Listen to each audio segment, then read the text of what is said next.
आज के इस वीडियो के माध्यम से हम बीएससी की सबसे popular specialization course BSc in computer science के बारे में बात करने वाले हैं। आप देखते हैं कि बीएससी दो प्रकार से किया जा सकता है। एक तो आपका बीएससी में पास कोर्स होता है और एक आपका बीएससी में ऑनर्स होता है। बीएससी में ऑनर्स की सबसे पॉपुलर स्पेशलाइजेशन जो होता है वो कंप्यूटर साइंस का होता है, यानी BSc in computer science course. इस कोर्स को करने के लिए आपके पास 10+2 की डिग्री होनी चाहिए। 10+2 डिग्री आपने पीसीएम से या पीसीबी से पास की है तो आप बीएससी इन कंप्यूटर साइंस का कोर्स कर सकते हैं। बीएससी इन कंप्यूटर साइंस का जो कोर्स होता है ये एक यूजीसी एफिलिएटेड डिग्री है जो कि पूरी इंडिया में वैलिड होती है। तो आप इस कोर्स को आसानी के साथ कर भी सकते हैं और अपने करियर को आईटी सेक्टर में और एमएनसीज के सेक्टर में बहुत आगे तक लेकर के जा सकते हैं। BSc in computer science course को करने के लिए आपको 3 साल का समय लगेगा और किसी किसी यूनिवर्सिटी में हम देखते हैं तो लगभग 4 साल लग जाता है बीएससी इन कंप्यूटर साइंस के कोर्स को करने के लिए। अगर आप बीएससी इन कंप्यूटर साइंस में एडमिशन लेना चाहते हैं तो इसमें आपका 2 तरीके से एडमिशन होता है। सबसे पहला तो आपका प्रोसेस होता है मेरिट बेसिस का, यानी आपका मेरिट अगर अच्छा है तो आप निश्चित तौर पे बीएससी इन कंप्यूटर साइंस में एडमिशन ले सकते हैं, जो कि आपका 10+2 का मेरिट देखा जाता है।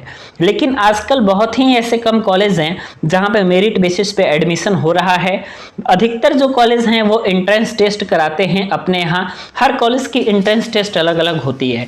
तो आप जिस भी कॉलेज में BSc in computer science course के लिए एक्साइटेड है, आप उस कॉलेज में जाकर के उसका एंट्रेंस टेस्ट दे सकते हैं। उस एंट्रेंस टेस्ट को क्वालिफाई करने के बाद आप बीएससी इन कंप्यूटर साइंस का कोर्स कर सकते हैं।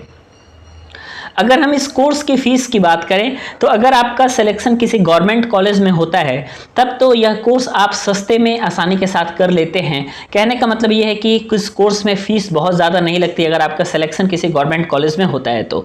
लेकिन अगर आप प्राइवेट से बीएससी इन कंप्यूटर साइंस का कोर्स करना चाहते हैं तो फिर यह आपके लिए थोड़ा सा मुश्किल हो सकता है, क्योंकि इसकी कोर्स की जो फीस है ये 15,000 रुपये से लेकर के और 1 लाख रुपए तक वेरी कर जाती है। हर प्राइवेट कॉलेज की फीस आपकी अलग अलग होती है। अगर बात करें तो सैलरी पैकेज की बात करें तो आपका अगर कोर्स को आप कंप्लीट कर लेते हैं तो आपकी सैलरी जो होती है ये 3 लाख से लेकर के 7 लाख रुपए पर एनम के हिसाब से लगती है। और ये डिपेंड करता है कि आप आईटी सेक्टर की तरफ मूव कर रहे हैं या फिर आप एमएनसीज में मूव कर रहे हैं।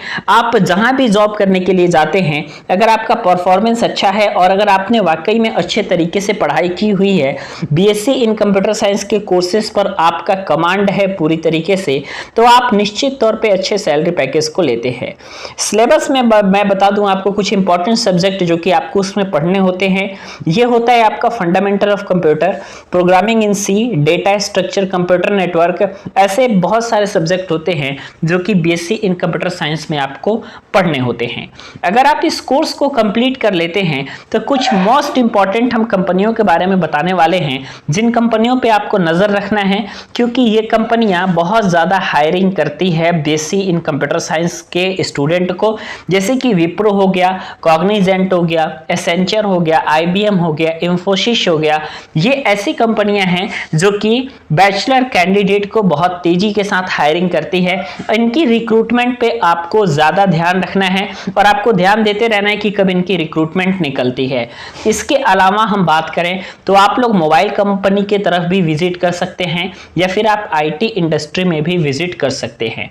तो BSc in computer science course को करने के बाद एक तो है कि आप अच्छे तरीके से कोर्स को करते हैं तो आप अपने लाइफ में सक्सेस जरूर होंगे।